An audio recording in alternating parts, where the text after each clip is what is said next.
Welcome back to Tell Me More Stories Told as podcast. Ready for another deep dive? Always. Great. Today we're diving into the life and career of Joaquin Phoenix. Oh, yeah. He's intense. Definitely intense. Transformative performances, too. Right. Like, where do you even begin with a guy like this? He's one of a kind, that's for sure. I mean, think about his background. Born into a family, well, more like a nomadic missionary group. Really not your average Hollywood star. No, not at all. And the veganism, too. Yeah. Can you imagine deciding to be vegan at 3 years old? After seeing how fish are treated, no less. It's pretty amazing. That commitment to animal rights has been there his whole life, for sure, and it's influenced everything he does. Absolutely. Both his personal choices and his career choices. Totally. You know, it's fascinating how much those early life experiences shape us, like the whole name change thing. Oh, yeah. Starting as Lee Phoenix, right? Yeah. Embracing that connection to nature. Makes sense, given his family. Exactly. But then reclaiming Joaquin, stepping out of his brother's shadow, defining his own identity. It's a powerful statement, don't you think? Yeah, it's definitely a statement. And let's face it, that shadow was massive. Yeah. River Phoenix, I mean, he was a huge star. And Joaquin, even as Leaf back then, was sharing the screen with him. Right from the start. It's like SpaceCamp and Parenthood. Those early roles, almost like a training ground. A real apprenticeship, learning on the job, Right. absorbing everything from someone he clearly admired. And, in those films, you already see flashes of that intensity, that emotional depth he's known for. Oh, yeah, absolutely. I mean, remember that scene in Parenthood when he confronts Steve Martin, his dad in the movie? Oh, right, where he feels ignored. Yes. Even with such a huge cast, young Joaquin, Yeah. he just stands out. Totally. There's this rawness there, Yeah. this real teenage angst. You just believe him. He had that ability to tap into raw emotion even back then. It's remarkable. And, I wonder how much that intensity was shaped by his upbringing, all those new cultures, all those experiences. It must have been overwhelming in a way, like he was absorbing the world, processing it through this incredibly sensitive lens. Right, and then there's 1993, the tragedy. River's death. Yeah. Can you imagine being there that night, witnessing that kind of loss firsthand? I mean, it would leave a mark on anyone, let alone a young, sensitive artist. It's impossible to overstate how much that event impacted him, both his life and his career. It's not just the profound loss, it's also... Well, it's like he withdrew from the world for a while. That distrust of the media, too. They really hounded him and his family during that time. That's understandable. Absolutely. And yet he came back. He channeled that grief into his art. It's pretty amazing. It's like he needed to vanish for a bit. Yeah. To grieve privately.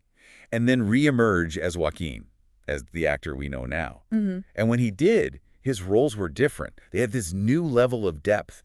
He chose characters that were, well, troubled, conflicted. Like they're grappling with inner demons. Exactly. And it's not like he's just reflecting his own experiences on screen, right? Yeah. But there's this rawness, an authenticity. It just feels real. Yeah, like he understands pain and loss. He gets the fragility of life. And speaking of authenticity, remember Gladiator. He lost so much weight for that role. He did. Talk about commitment. Right. And Commodus. Yeah. That power-hungry Roman emperor, that role put him on the map. Oh, yeah. His first Oscar nomination, too. And it's such a chilling performance. Ruthless ambition. You hate him, but you can't look away. It's fascinating, isn't it? Joaquin and River, the first siblings to be nominated for acting Oscars. Bittersweet, of course, given the circumstances. But a testament to their talent. No doubt about it.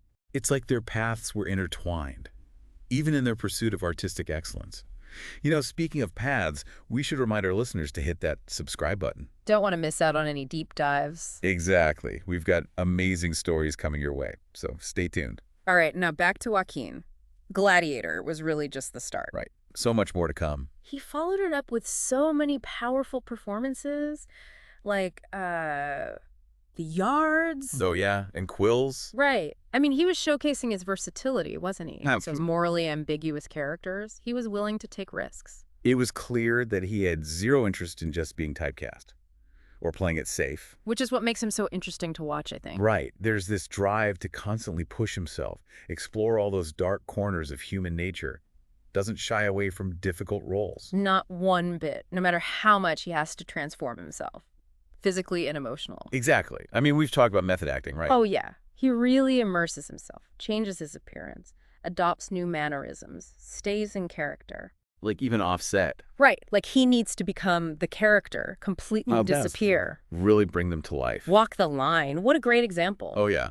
Johnny Cash. Didn't just look the part. He learned to play guitar, learned to sing. He captured everything, the charisma, the turmoil. It's a second Oscar nomination, too. And it's not just the music. You feel the pain, the addiction, the redemption, everything that made Cash such a complex figure. So complex. And speaking of complex figures, I'm Still Here. Oh, boy. That was a trip. It really was. Announcing his retirement, Yeah. growing that beard, rapping. People were worried. Seriously worried. Like, had he actually lost it?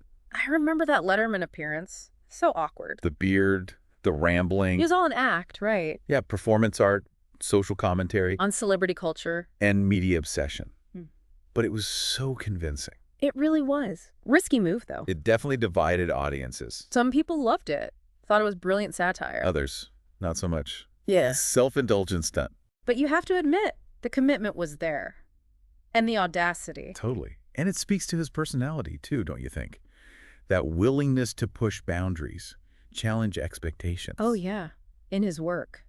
And his life. He doesn't care about being conventional. He goes against the grain, even if it means alienating people. It makes him exciting to watch. So exciting. Like The Master. Oh, Freddie Quell. That troubled World War II veteran. Yeah. Struggling to find his place. Another extreme transformation. The weight loss.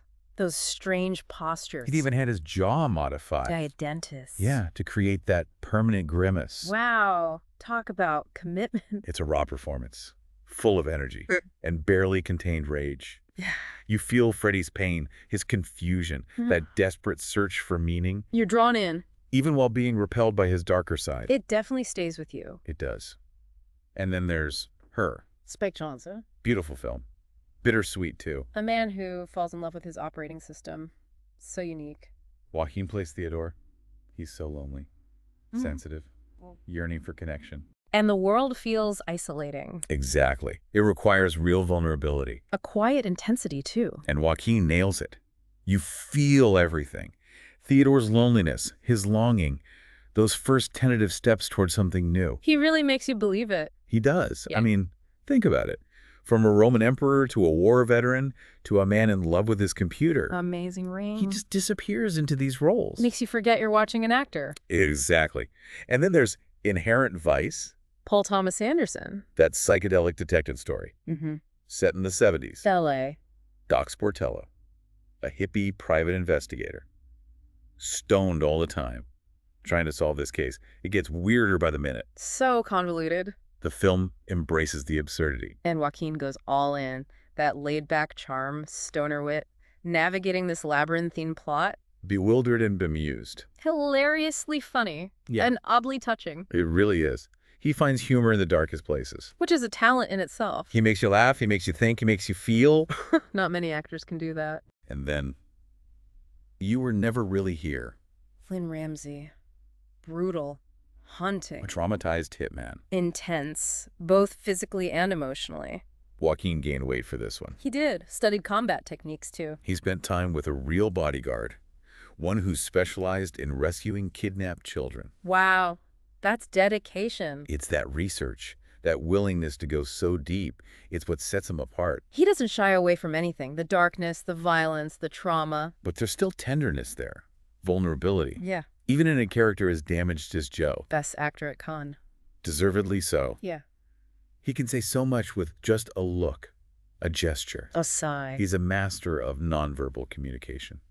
And in that film, it's powerful. Really powerful. And it's interesting to contrast that role with Jesus and Mary Magdalene. Oh, yeah. He's so quiet, contemplative, full of grace and compassion. It shows a whole other side of him, doesn't it? It really does. And he voiced Jesus, too. He did. In the Gospel of Matthew. He's clearly drawn to spiritual themes. Even if he doesn't subscribe to any one religion. It's like he's drawn to these larger-than-life figures. These icons. Yeah. The ones that have resonated throughout history. And he brings something new to each one. His own perspective. He really does. And, of course, we have to talk about Joker. Oh, yeah. This wasn't just another comic book movie, It really wasn't. This is a deep dive. A psychological study. Into one of the most iconic villains. Exactly. And Joaquin's performance, breathtaking. It was. The weight loss, that laugh. It was chilling. He just completely embodied that descent into madness. He was mesmerizing and terrifying at the same time. You really felt for Arthur Fleck. The pain, the isolation, that rage. At a society that had just given up on him.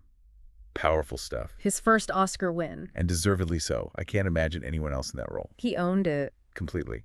And it's interesting how he followed up Joker with these smaller films. Gunda, come on, come on. Yeah, it shows that it's not about fame for him, you know? Or fortune. He's looking for something else. He's drawn to the story itself, no matter the genre or budget. Right. Like Gunda, that documentary about the pig and her piglets. Oh, it was beautiful, the way it was shot. Just quiet, contemplative. Makes you see the world differently. Through another being's eyes. Recognize that all life has value. And then, come on, Black and White, that heartwarming drama. The radio journalist who connects with his nephew. It was great. A totally different side of Joaquin, too. So much tenderness and warmth. Yeah.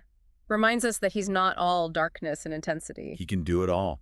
Villain, hero, tortured soul, gentle spirit. And that's what makes him so compelling to watch. Always keeps you guessing. Challenging us. Making us feel things we didn't expect. And he's still pushing the boundaries with films like Beau is Afraid. Oh yeah, Ari Aster. That film was wild, surreal, darkly comic. A real odyssey into anxiety and trauma. Hard to categorize. But Joaquin's performance. Amazing as always. It's clear he's drawn to working with certain directors. Like Aster, Ramsey. They have such distinct visions. And they're not afraid to explore the darker side of humanity. And Joaquin doesn't shy away from that. He jumps right in, lets himself be transformed by those roles. And that's what makes him so unique. It's not just acting, it's becoming.